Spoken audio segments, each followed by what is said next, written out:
Chapter 9. Mr. Micawber. Mr. Micawber decided to get his arse into gear. Mr. Micawber decided to get his arse into gear. Mr. Micawber decided to get his arse into gear and proceeded off to the debtor's prison where he belonged. And he said, "Something'll turn up, son. Old son." That was my English teacher. When I came back from Holland, I bumped into him outside the post office, and I said, "Hello there, Mr. Churley." That was his name. For that was his name. And he said, I got talking to him. Oh yeah, I was like larging it one day. I was saying, "Oh yeah, I've been to Holland. Yeah, I lived in Holland, Mr. Churley." Like, big deal. I says, "Yeah, but I'm unemployed at the moment." And he said, "Something'll turn up, old son." But he said, "Something'll turn up." It's just like Mr. Micawber says that, you know. Mr. Micawber always said, "Something'll turn up." Mr. Micawber is supposed to be. Can you hear me? Mr. Micawber is supposed to be Charles Dickens' dad.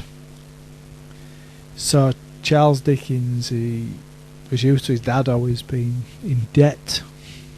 I don't know, I can't laugh. I don't know how I even got onto this subject, but I might call this the alternative Charles Dickens, you know. I like Charles Dickens, though. He's dead, isn't he? Now, I mean, he's brilliant, isn't he? He's, all his stories are great. All the classics, you know.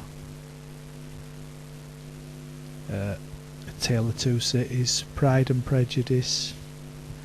Now I'm being stupid now. A Tale of Two Cities. I haven't even read it. I think it's about Paris. Well, it's about the revolution in France, isn't it? What am I waffling on about here? Yeah, I'm trying to fill up a chapter now, you see. I'm trying to pad it out. See, that's what writers, they don't tell you all this, but that's what they're really doing now. It's like, now I've got to just pad this out, and I hope the reader doesn't notice. I hope that I don't die first, because I feel bloody awful today. So, yeah. Charles Dickens. Great Expectations. Tale of Two Cities. A Christmas Carol.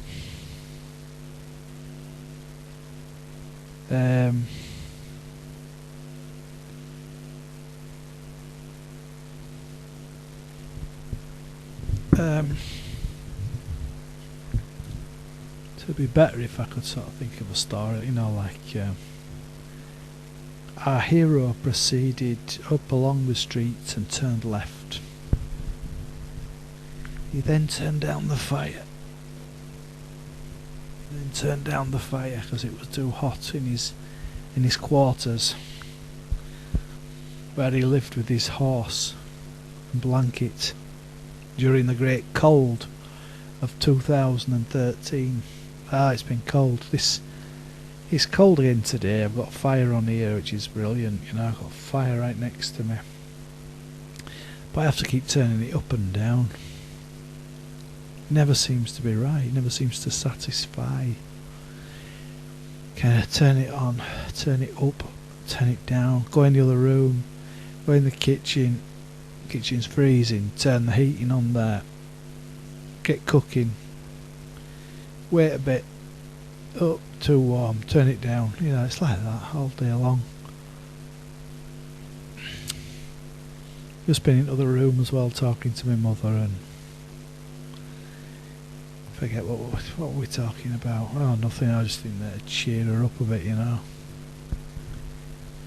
But it's one of those days, you know. It's like, what is it, Tuesday after the bank holiday, but other people at work, so if you're at work, you're kind of busy, you don't have time to think really, do you?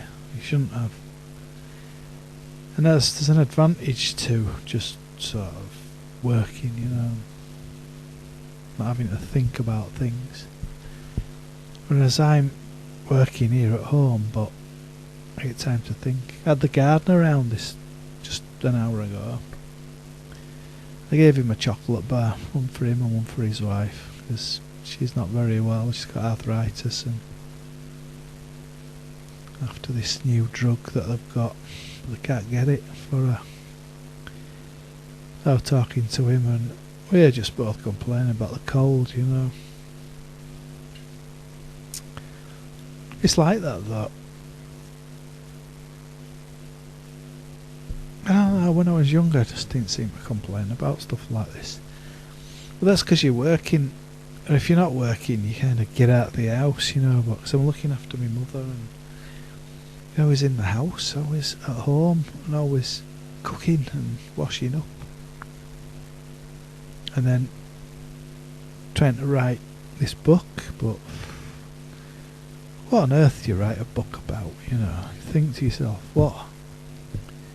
what's in your mind, like the greater picture, where's it going to lead to this? And then you just have to come to a conclusion. They all just make it up as they go along. They don't they don't think, I'm going to write this story about, I don't know, like Mr. Micawber or Scrooge. I suppose they do though, don't they? Like Charles Dickens here. It's a great story though, isn't it? Poor old Scrooge, he's become miserable, you see. He's one of the worst parts in it is when he thinks back to this girlfriend that he had. He had this beautiful girlfriend. It was Mr. Fezziwig's daughter, and she was beautiful, and she kind of wanted him to marry her, and she wouldn't ask him, and he didn't ask her. And they had the discussion about it all, and he got cold feet. He thought that he couldn't afford to run his business and get married because he is starting this new business. I think it was when he started up with Marley and Scrooge. I don't know what they were like clerks, weren't they, or something, for shipping companies. Anyway, because instead of getting married to her and just diving in kind of thing, he flipping moaned about, I can't really got the money to look after you and all this. So he lost her,